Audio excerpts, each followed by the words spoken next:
subscribe now and press the bell icon. Never miss an update. Hello, this video will give you a line-by-line explanation of the poem London, written by William Blake. First of all, let's have a brief introduction to the poem.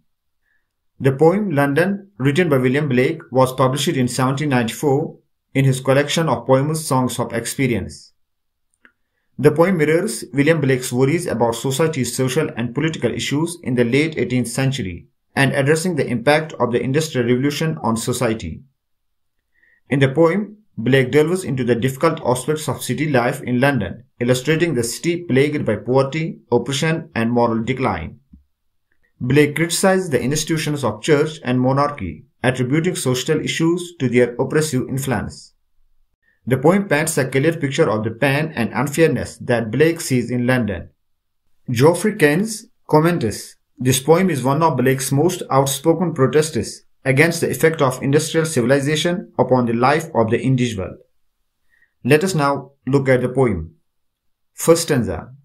I wander through each chartered street, near where the chartered Thames does flow, and mock in every face I meet, mocks of weakness, mocks of woe.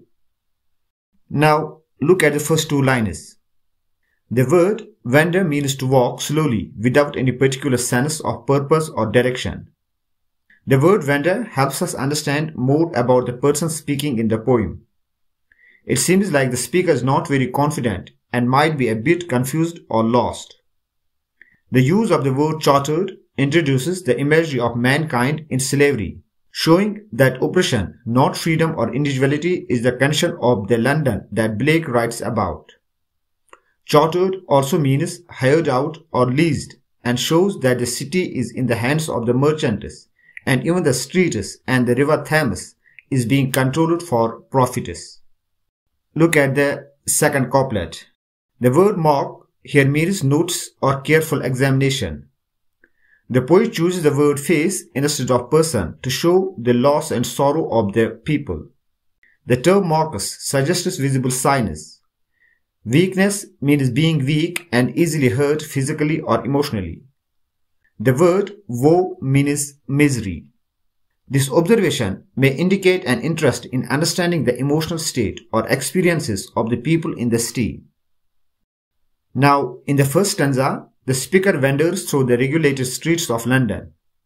This walk brings the speaker close to the river Thames, which appears to follow a predetermined course as it flows throughout the city.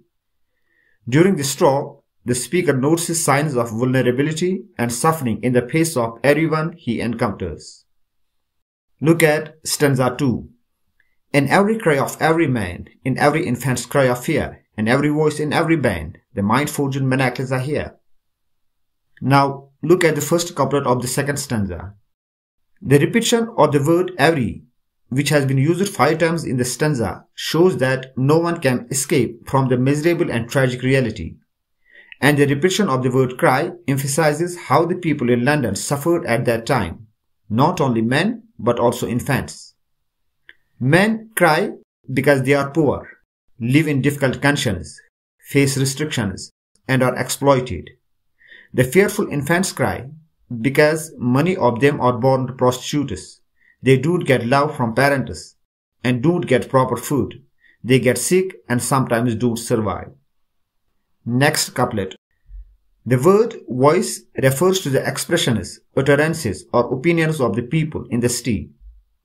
The word ban is an optional rule that says that something is not allowed, or we can also say restrictions.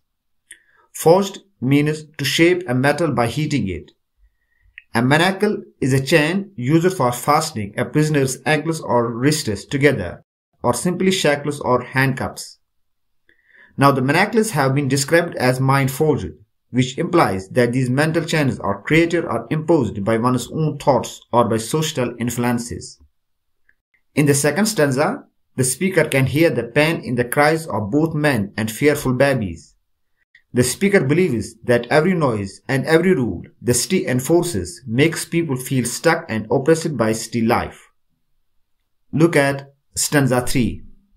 How the chimney sweepers cry, every black-knit church appalls, and the hapless soldiers sigh, runs in blood down Paris walls. Look at the first couplet.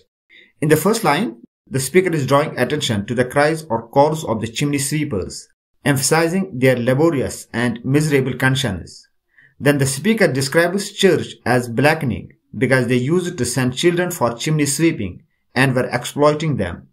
Blackening means turning black with smoke, but metaphorically means blackening with shame at its failure to give help. Appall means horrified or extremely shocked. Look at next couplet. The word helpless means unfortunate or experiencing extreme bad luck. Sigh can here refer to sorrow and grief. You should note here that soldiers have not been described as patriotic or brave, but unfortunately in miserable conditions.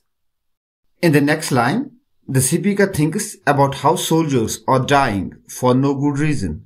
He imagines the soldier's blood is flowing down the walls of the palace. The speaker actually criticizes the higher authorities who are responsible for the soldiers' bloodshed to maintain their luxurious palace lifestyle. Now, in the third stanza, the speaker listens to the distressing calls of young chimney sweepers whose miserable conditions bring shame on the church authorities. Reflecting on the unfortunate conditions of soldiers who die without purpose, the speaker envisions their blood running down the walls of the palace. Now look at stanza 4. But most of midnight streets are here, how the youthful harlot's curse blocks the newborn infant's fear and blights with plagues the marriage hearse. Look at the first couplet. The word midnight here refers to darkness and the world of prostitutes. You should remember here that during the Industrial Revolution, poor women had no alternative but to turn to prostitution in order to feed their families. Harlot means a woman who is prostitute. The idea of youthful harlots indicates the extreme poverty and corruption, as it implies that a girl still in her youth would engage in prostitution. Next couplet. The line blasts the newborn infant's tear suggests that the curses uttered by young prostitutes have a forceful and harmful effect on the tears of newly born infants. The speaker describes a disturbing scene where a harlot curses at a crying newborn, symbolizing an assault on innocence. It remains unclear if the harlot is the baby's mother, but the act highlights a social cruelty where instead of comforting the innocent, an aggression is directed at them. Blight means to have a bad effect. Plague may refer to diseases related to adultery.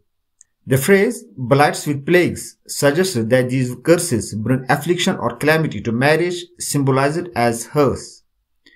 The term hearse typically refers to a vehicle for conveying the dead, implying a connection to death or decay. By describing marriage as a hearse, the speaker may be suggesting that marriages in the city are burdened or marked by hardship like a funeral carriage. In the last stanza, the speaker primarily listens to the nighttime laments of young prostitutes who express frustration and curse their circumstances. This distressing noise, in turn, affects their newborns, brings them misery. Additionally, the speaker envisions this troubling sound afflicting what is metaphorically termed the marriage hearse, an imaginative symbol combining love and death in the context of marriage.